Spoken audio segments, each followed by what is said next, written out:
If you don't take caffeine before the gym, you are literally missing out on strength and muscle gains. And if you do take caffeine, you're probably not taking it in the most effective way. So in this video, I'm going to tell you exactly how to take caffeine, how much to take, when to take it, so that you can quite literally instantly add kilos to the bar and build muscle more quickly. If you don't have time to watch this video and you want me to set up your training and nutrition plan for you, including supplements tailored for you, top link in the description to hire me as your personal strength coach, or a second link if you just want some good strength and nutrition plans to go and follow. So, what is caffeine? How does it work? When to take it? I'm going to cut through all of the boring scientific explanations, and I'll just tell you exactly how to do it, how to take it, so that you can train better and get stronger, okay? So most of you watching probably take caffeine in some form, like energy drinks, coffee, some kind of timer going off. That's probably my timer telling me not to drink any more caffeine that I broke already. So yeah, most of you probably already take it. Coffee, energy drink, something like that. Because we all know that it makes you feel more alert, more awake, you just can concentrate better. But most people don't realize that caffeine is a powerful drug that actually has like real physiologic effects on your muscles, on your nervous system, and can actually result in you being able to lift more weight, train harder, and build more muscle. When I was in university, I actually did my own study on caffeine. So basically, I took a group of guys just like you, they were like intermediate lifters, and they did 2 testing sessions. So they basically tested their bench press 1 rep max with caffeine and without caffeine, but they didn't know which one they were getting. So they either had caffeine or placebo. And even I was blinded, so I didn't know if they were having caffeine or not. And when I looked at the results at the end, the group who took caffeine, they literally improved their bench press 1 rep max just by taking caffeine, no other changes. And we see this in other studies where people will supplement with caffeine and they can literally lift more weight, do more reps, train harder, and then obviously because of that extra training stimulus, they get stronger, they get bigger more quickly just because of the caffeine. So how does caffeine actually work? And I'm going to give it in a way that you can understand that isn't really like boring and scientific. So the main way that caffeine works is on your central nervous system, on the CNS. So basically there is a molecule in your body called adenosine. Adenosine's job is pretty much to just make you feel sleepy or drowsy, okay? Now in the body, to your brain, caffeine and adenosine look pretty much the same. So caffeine blocks adenosine's effect, so adenosine can't make you feel sleepy or drowsy, okay? A useful analogy to kind of explain it is imagine you had like a parking lot or a parking garage, and there were loads of slots like open for adenosine, and caffeine just gets in there first and blocks all those parking slots, so adenosine can't get in and have its effects, right? Like that's an easy way to put it. So caffeine keeps you awake, keeps you alert, but it also has effects like on the nervous system, on your actual muscles as well at the physiologic level. So I'm not going to go into all the boring stuff, but basically just like really brief overview, it can affect the availability of calcium ions. Calcium plays a vital role in muscular contraction. So because of that, there's some data to suggest that caffeine results in a more forceful, more sustained muscular contraction so that you can lift more weight, you can perform better at strength and power output-based tasks, right?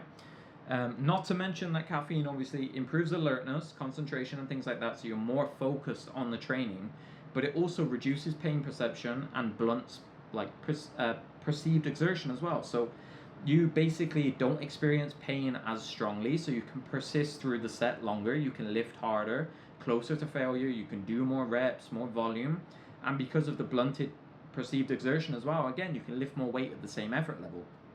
So all of these things basically come together to allow you to lift more weight, train harder, build more muscle. We got lots of studies on this suggesting that when people supplement with caffeine, they can improve their performance in a variety of strength and power-based tasks.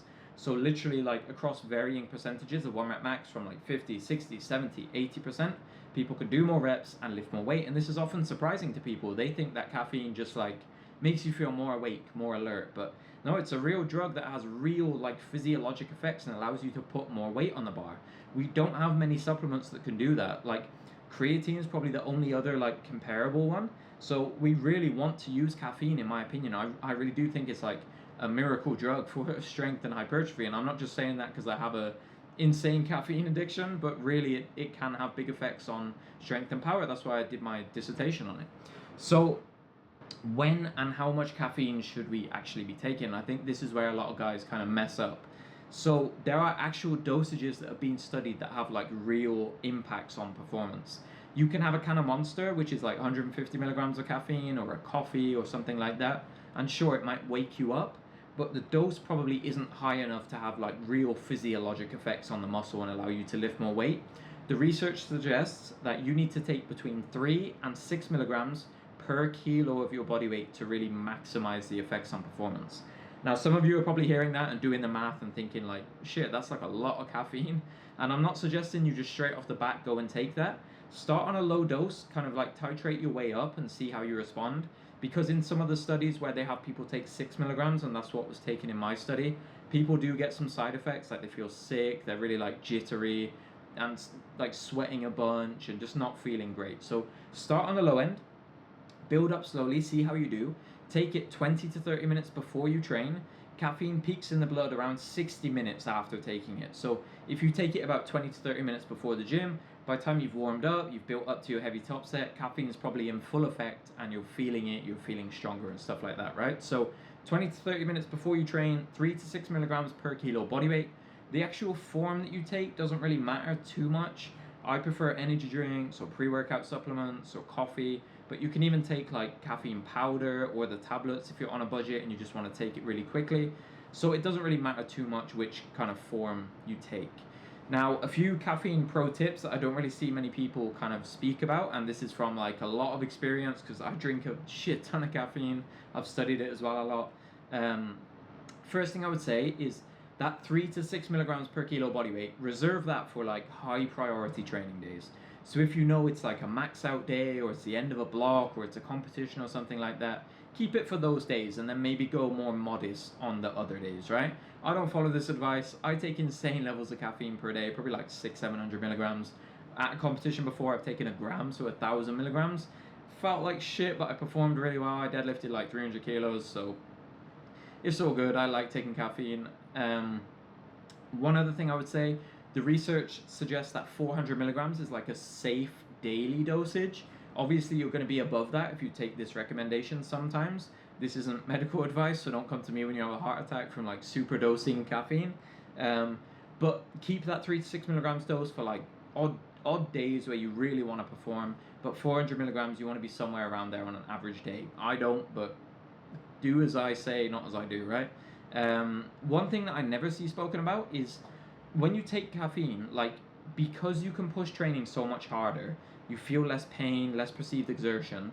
That comes at a cost. Like it comes with another layer of fatigue because you're able to train almost like superhuman, like above what you usually could. Like that's exaggerating, but you can push harder than you usually could. So there'll be a cost for that. There's going to be some extra fatigue. So don't be taking a bunch of caffeine every single day and then be surprised when you're like wrecked at the end of the week. So try and like periodize your caffeine a little bit. Again, I don't do it, but I know some smart guys who will like take no caffeine on week 1, a little bit on week 2, a little bit more on week 3.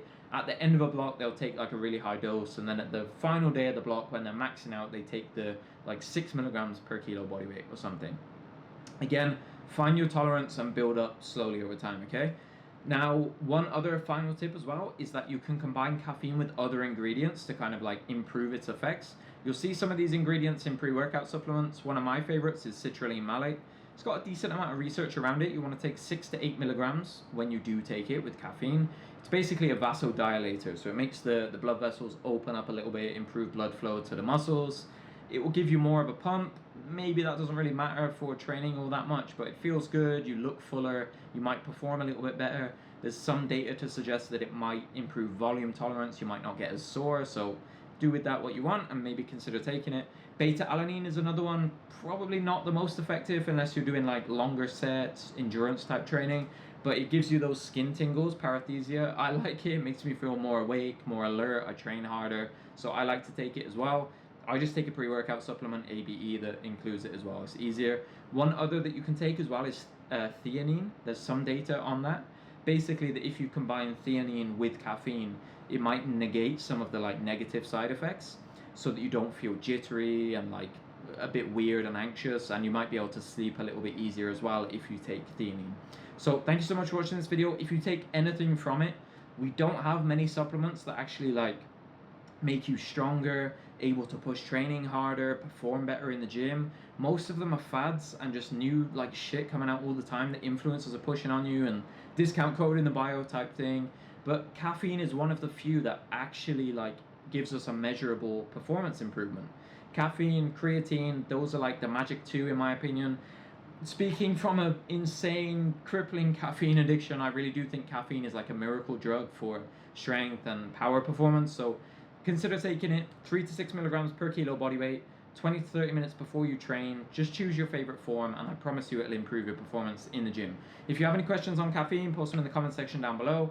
If you want a free training program to pair with your new caffeine addiction, click on the screen. There's a free program here. Make sure you subscribe so you don't miss future uploads on strength training.